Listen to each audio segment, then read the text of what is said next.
why don't we introduce our first guest? Actually, our first keynote here. Some say that he can dereference accurately a null pointer, and that he can also dereference an entire Wikipedia article by will, and that his mind is formed in the shape of an opcode array. All we know is his name is Andy Gutman, CEO and co-founder of Zend Technologies.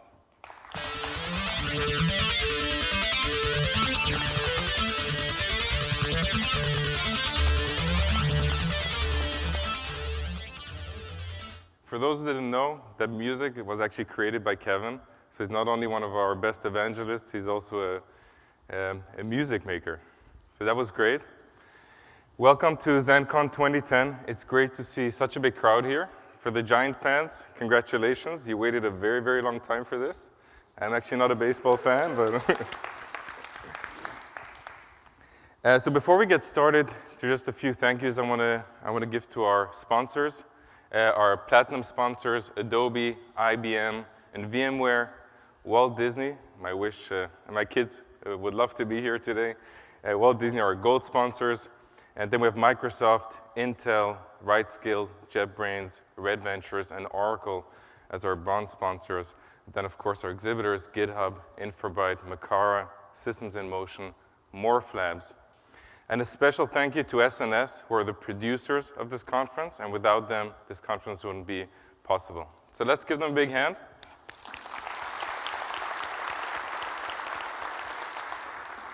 So there are really three main things I'd like to talk about today. The first one is take a look back at the past year and talk about what's been happening in the PHP space, what's been happening at Zend. The second thing I'd like to talk about is make some Zend announcements, and we have quite a few really cool announcements today. And then third, talk a bit about the future, talk about where we're going, what we're seeing in the future. I have a really cool trailer for a movie that's not out yet that I'm going to show you. So stay tuned, I'm sure you're going to love it. So the past year has really been a phenomenal year for PHP, and PHP has gotten a huge amount of increase in enterprise adoption. You can see some of the names here.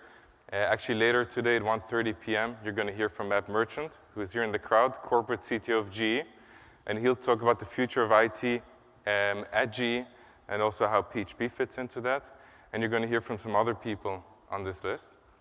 And there are already a few reasons why PHP has continued to grow and go deeper in enterprise. It's already running a third of the web, but already the deep enterprise adoption has accelerated over the past 2-3 years. Some reasons include enterprise Java losing steam on the web. And so we've seen a huge shift away from J2E towards dynamic languages. We've also seen Java developers stay in Java land but move to lighter weight frameworks like Spring Framework. Tomorrow, there's going to be a keynote by Rod Johnson, who's the creator of Spring Framework. So you can think of Spring Framework like the analogy of Zend Framework to PHP. Spring Framework is to Java. So that's going to be very, very interesting. I think new college graduates are coming out of college with much more of an open source affinity. And so they have much more of a tendency to pick up open source application development environments versus environments such as Microsoft.NET. And then just last but not least, PHP has a very strong affinity to web. And so running a third of the web, of course, when most companies today are building probably 95% of their applications for the web, so PHP has just become a very, very good choice. And there's another way to look at this. There are really two big growth drivers behind PHP. The first one is the strong developer affinity. So PHP was designed from the get-go just for the web. Our goal is to solve the web problem. It's not to solve every other problem in the world. And that's what's made it so productive for web development. It's easy to use, fast time to market, and as I said, the focus on the web. The second driving force is the very large application ecosystem. PHP actually has the biggest application ecosystem out from any technology when it comes to web. And so we have applications like Drupal, like Magento, that are hockey sticking today in adoption. And not only are they hockey sticking from a broad adoption point of view, but they're going very, very deep in enterprise. And you're actually going to hear from one of our customers that I mentioned before, who started using PHP as a result of the applications. And it's really not just about PHP. So a lot of people, when they talk to me, they just talk about PHP and the language, and so you have a little text editor with the scripting language. But PHP has become a very, very rich and broad ecosystem, and I think that's very important to remember. At the center of that are a lot of the open source pieces. So PHP, of course, which has a huge community behind it, and a large developer community that contributes to PHP. A lot of the application frameworks in our space, like Zend Framework, that have really helped drive professional use of PHP. And then the tooling ecosystem, and we're leading the Eclipse PDT project at the Eclipse Foundation, which really builds an infrastructure to add value on top of tooling for PHP. There's been a huge amount of work in the past years to make PHP a first-class citizen on multiple platforms. So, when we started back in the 90s, PHP had the most affinity with Linux. It didn't run that well on a lot of other operating systems. We in the community and our partners have done a huge amount of work to make it a first-class citizen on Windows, make it a first-class citizen on the IBM platforms. So today when a company looks at their infrastructure, PHP is a great choice because it runs on pretty much anything that they have. I mentioned tooling, and tooling is critical when you make it when you really want to use the technology professionally. And PHP today has a very, very strong tooling ecosystem, and not only IDEs, things like unit testing, continuous integration, lifecycle support. You have companies like Atlassian who basically are supporting PHP from A to Z. So there's a lot of work that's happening to give you all the lifecycle tools and the management tools for your code base and your developers to really adopt it strategically. And then last but not least is interoperability. There's been a huge amount of work done by the community, by partners, by Zend, to make sure PHP can connect to pretty much any data source in your company or any asset. So it can connect to DB2, to Oracle, SQL Server, web services. We have connectivity to Java. So pretty much anything you have lying around in your company, PHP can connect to and can web enable. And that's really the biggest strong point of this whole ecosystem. And as I mentioned before, a lot of companies who are contributing to that ecosystem and a lot of applications that are driving a lot of that adoption. Zend has also done a lot in the past year, so we've continued to innovate. We released Zend Server Cluster Manager in July, which is our way to manage large clusters of PHP servers, of Zend servers. We also had a major new release of Zend Server in the beginning of the year, Zend Server 5.0. And that version actually featured my favorite feature in Zend Server, which is code tracing, which is really cool root cause in production, basically a black box recorder that sits in production. If something goes wrong, it doesn't only give you a point-in-time analysis of what went wrong, it can tell you everything that happened from the beginning of the request. And then we've released multiple versions of Zend Studio, multiple new versions of Zend Framework. We also made it easier for customers to consume our products, especially as more and more of you are running PHP on virtualized environments, on cloud-like environments. It has become increasingly difficult for you to count licenses, whether it's from Zend or other companies. And so we launched the Enterprise Unlimited offering. That's an all-you-can-eat offering. Basically allows you to have a single subscription and use as much of our software as you want. And that has been phenomenally successful. We launched it about 3 months ago. Unofficially, we started launching it in beta probably about a year ago. And we had a large amount of companies basically using that to standardize on Zend and on Zend Server. And then just in general, it's been a very good growth year for us. We've added thousands of new customers. We've had over 1 million downloads of Zend Server, a lot of new partners working with us to increase the size of the ecosystem. And of course, ultimately, these are all things that you are benefiting from. So before I go on, I think the most interesting thing for you is actually to hear from a customer as opposed to from me. And I'm very pleased to be able to invite on stage Bob Kerner. He's the VP Technology of the New York Stock Exchange. Bob joined the New York Stock Exchange about a year ago, and he'll talk to you about what he found and what change he's driven. But I have to say, I was personally super impressed at what he's done. He's accomplished a huge amount in just a year. And that is, of course, not only because of PHP, it's a lot of other things he brought into the New York Stock Exchange. But I think it's a great example of what you can get done if you really put your mind to it. So, Bob?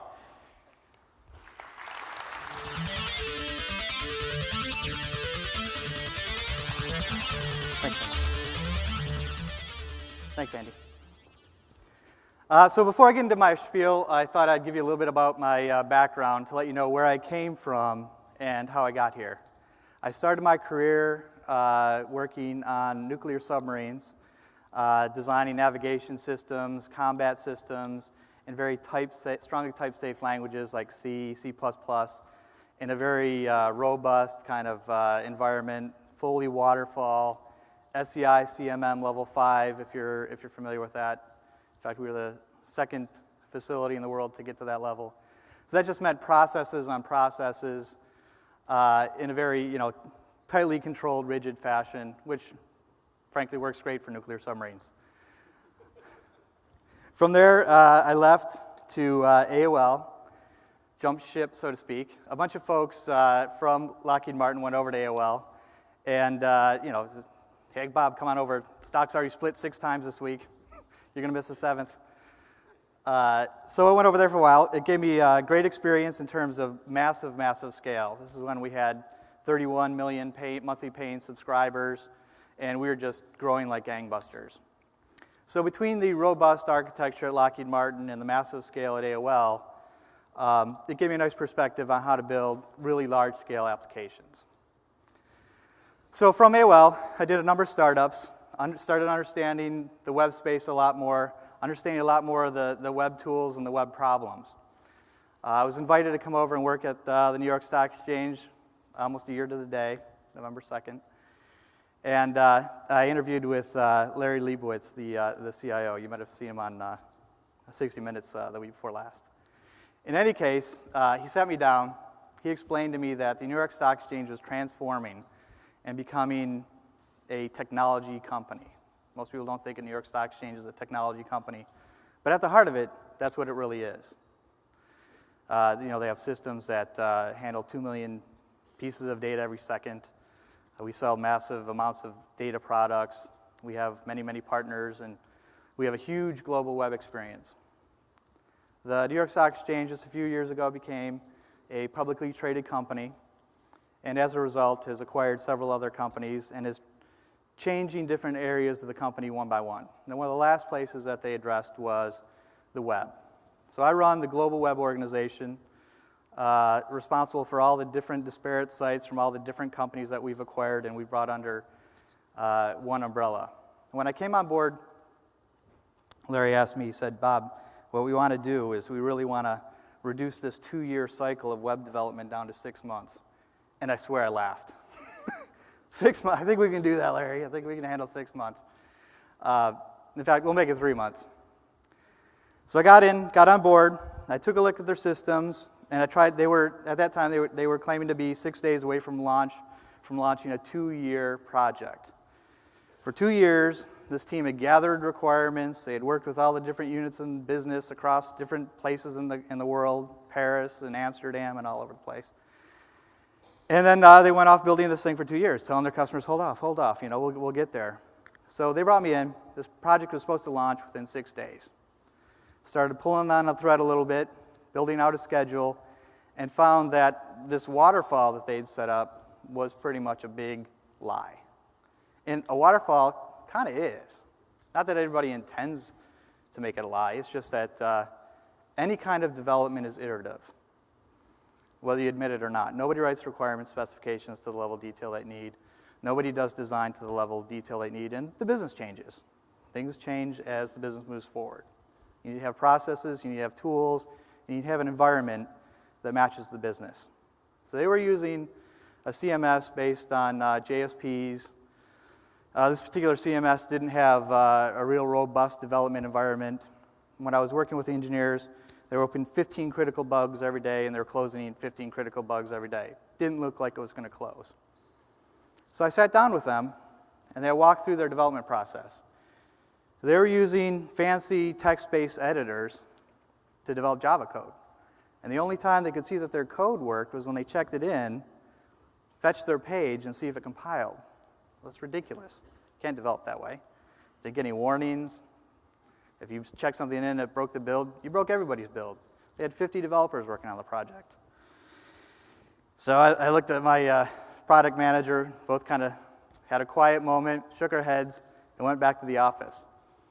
I wrote a nice letter to the CIO saying, we're not going to do this. We're not going to do this. He sent me a really polite note back that said, do whatever you need to do, Bob. Cancel the project, 2 years, multi-million dollars, 36 hours on the ground. So we sat around, okay, that was easy. What are we going to do now? So, we didn't have a whole lot of time. We had to prove something to the business that, we had a direction and that we could build really large-scale web applications for the New York Stock Exchange and the global companies. So we looked at a number of different platforms. The first criteria that we wanted was something that was open source. We like the open source community. It's innovative, it's vibrant, there's growth. And those were some of the factors that really drove us in the direction of PHP. Specifically, so we ended up choosing Drupal and PHP. And to be honest, this a year later, we're ecstatic. We've had nothing but success. So we hired a team up. I have probably about 130 people now building websites across the New York Stock Exchange. And we have many large-scale applications that are all going on in parallel. And that's really what we're proving to the business, that you can do this, you can do it quickly, you can do it innovatively, and you can do it in an agile fashion. And when I say agile, I mean real agile. I don't mean the kind of cargo cult agile that you see in probably 75% of the shops out there. So I had a chance to start a new culture, start a new foundation. So we laid the foundation with Zend PHP. We've had great support with them. Our intent from the beginning was to start small and have incremental successes to the business, because that's what agile is all about. Delivering incremental business value as you go, not making the business wait 2 years to get something out of the millions of dollars that they're investing. So I said, okay, we'll have a platform up. I think this is November, so we'll have a platform up in January. Called some contractor folks, brought them on board, saying, you're going to work over Thanksgiving, you're going to work over Christmas, but we're going to get a platform up in January. And we did, and everyone was just agog.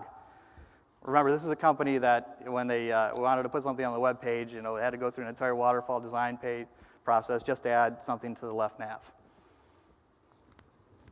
So we put our platform out there. We put a number of small pages. Maybe if I can have one of our pages up here.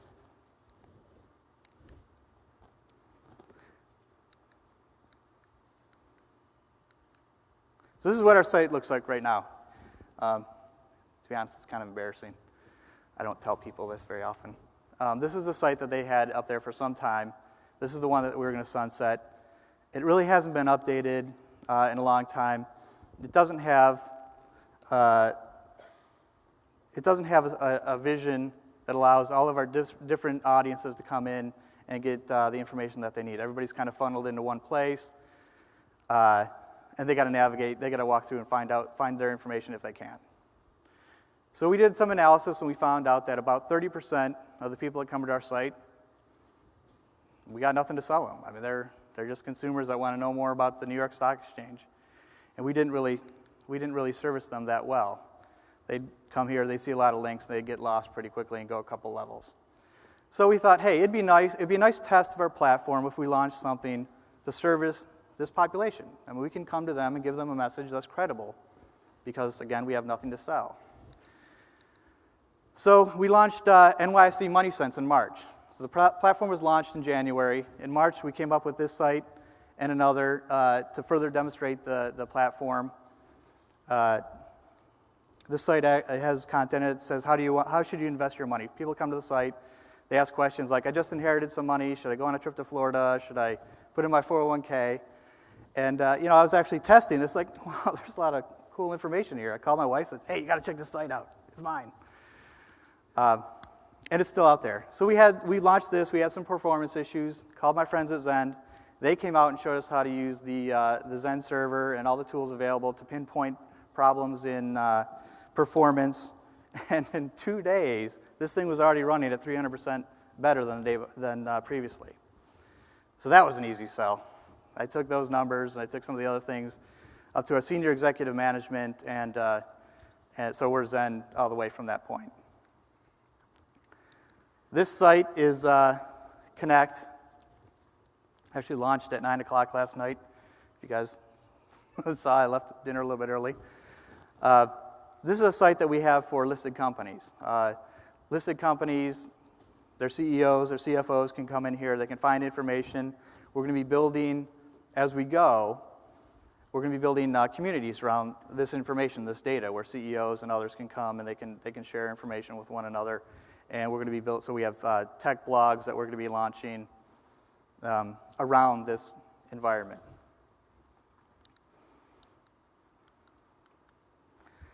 And we launched lots of little sites. So this is a site that we put out just as the business requested. They wanted to be able to tell the community what our latency looked like on our network. Latency in stock trading is a very important thing, and people are interested in how many microseconds your transactions are taken against your competitors.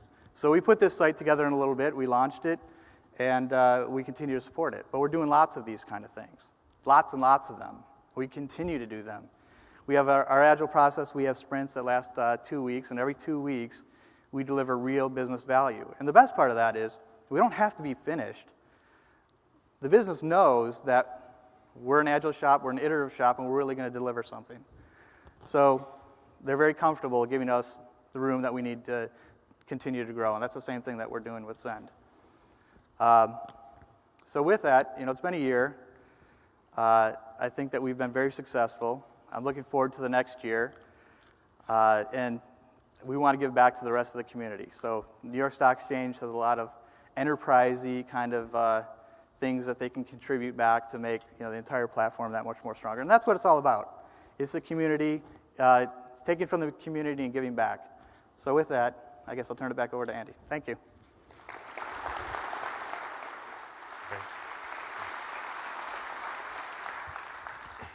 Great, thanks a lot, Bob. And Bob, by the way, mentioned Drupal. Tomorrow's keynote in the morning is going to be Dries, who's the creator of Drupal. So make sure you get up and join the keynote. So I've been really fascinated by Bob's story because it's not only a success story for PHP and for Zend, but it's really, a lot of the changes he made were actually around the process and the kind of people he hired and how he managed this whole application lifecycle. So I definitely encourage you, catch Bob and ask him any questions you want, but there's a lot of interesting changes he made within this year that are beyond just the technology choice that he made. So I'd like to make some announcements now. That's basically our second section of the day. First of all, I'd like to announce availability of Zend Studio 8. Zend Studio 8 has been in beta for about, I think, 2 months now. And it's really by far the best version of Zend Studio that we've ever shipped. First of all, it's based on Eclipse PDT 2.2. For those who don't know, Eclipse PDT is the open source Eclipse PHP project that we lead at Eclipse Foundation that creates the infrastructure for the value add that we provide in Zend Studio. Eclipse PDT has a lot more features. It has a lot of code editing capabilities that are new. We've worked a lot on performance. We've solved a large amount of bugs in Eclipse PDT. And then there are 2 major features that we added on top of that in addition in Zend Studio 8. The first one is integration with VMware Workstation. And the goal here, what we've basically seen is that most of our customers are developing on Windows or on Mac. And I would say probably about 95% or 90% deploy onto Linux. And so what we've seen is there's a big breakdown between the development environment you're working on and then ultimately what your production environment looks like. And so what this integration between Workstation, which is a desktop virtualization technology, and Zend Studio enables you to do is to basically on your same desktop use Zend Studio on either Windows or Mac, but then run Zend Server and PHP in a Linux environment on your desktop that is as identical as possible or as similar as possible to your production environment. And we've created some really nice tie-ins so that your PHP project in Zend Studio actually knows what VM it's connected to. If you save a file, that file is going to show up in the VM instantly, because some really nice connections we've built. And so this is really going to help you be much more effective when you develop, get a seamless develop, test, debugging experience with a production-like environment, and of course, ultimately, reduce the chances that something happens when you go into staging or into production with your code. The second major area that we've focused on is Ajax.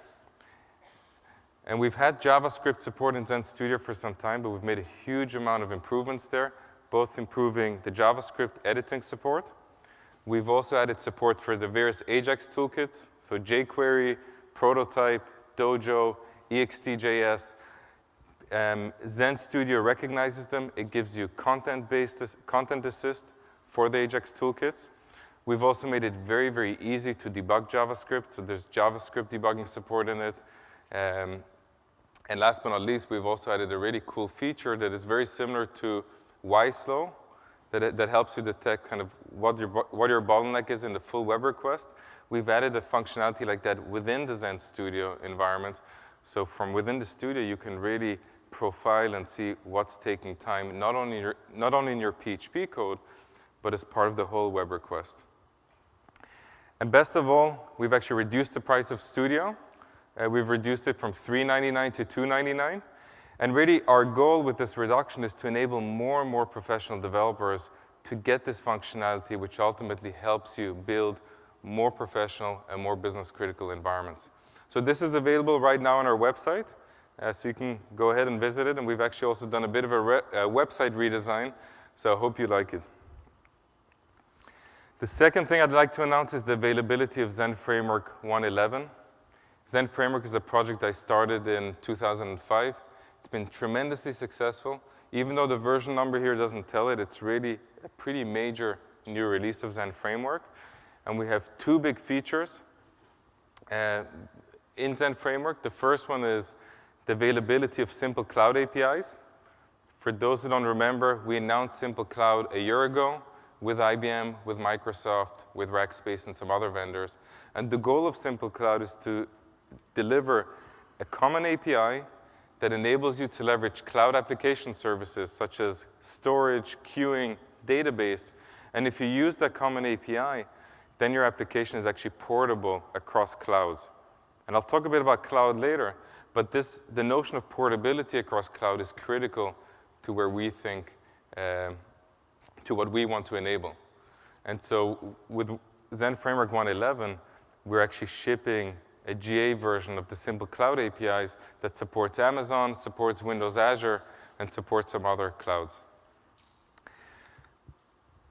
One thing I also wanted to add to the previous slide, we also have Amazon, who's actually joined Zend Framework and has actually started contributing to Zend Framework. So not the Simple Cloud piece, but all the native support for the Amazon cloud, Amazon has started contributing to the EC2 support to ensure that when you're using Zend Framework, you're able to leverage all the functionality you need as part of Amazon. The second major feature is mobile support. I actually think mobile support is the most important thing that's happening in our industry. I would argue it's more important than cloud, although cloud is an enabler, ultimately, to serve mobile devices. Just to give you a few data points, by the year 2013, we're going to have over 2 billion internet-connected devices. So it's not number of mobile devices, it's how many are actually on high-speed internet connections. At that point, it's going to surpass the number of internet-connected PCs. So really, we're very close to the point where the scales tip. Most of you are going to be accessing the web more with your mobile devices or other devices you have than with your PCs. I think I already do that today. And so we think it's critical. If you've read, I don't know if you've read Ray Ozzy's departing memo from Microsoft. That was a few days ago. I definitely recommend reading that. But he also pointed at two main trends, cloud services, and of course we're enabling those with PHP and Zend Framework. And the second one is internet-connected devices and how important that has to be for Microsoft. and I believe it has to be important for everyone in this room. And this is actually the number one feedback we get from customers. It's not cloud, it's not performance.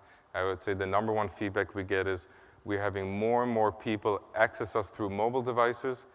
The biggest challenge is mobile users are very particular in what user experience they desire.